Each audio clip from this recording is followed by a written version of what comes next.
هو انت داخله فين يا دينا؟ هو انا معايا فلوس عشان اشتري حاجه؟ انا هسأل بس ما تخافش. تسالي بس. ماشي يلا.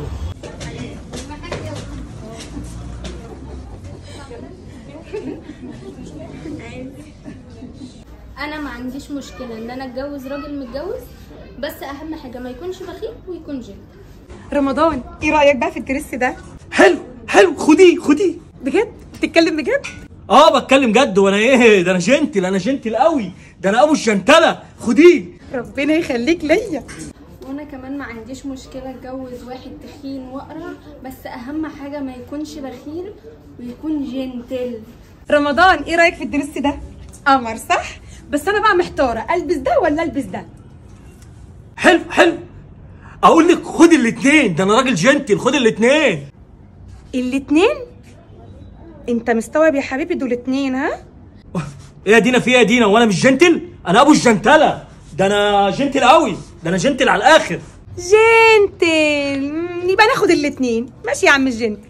انا بقى غيركم مش هتجوز واحد غير لما يكونوا انتوا معايا اتجوزوا، حتى لو كان متجوز تكونوا انتوا مكملوا الاربعه، بس ما يكونش بخيل ويكون جنتل. رمضان هو كده مش كتير عليك؟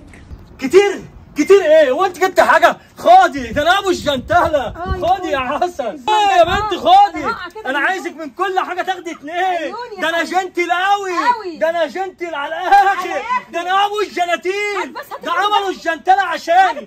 حساب حضرتك يا فندم 20,000. كم؟ طب في فيزا؟ حاسب بالفيزا. يا فندم تقدر تحاسب عن طريق الفيزا. في فيزا. خد من هنا 500 جنيه تبس. انا جنتل قوي. خد 500 جنيه تبس.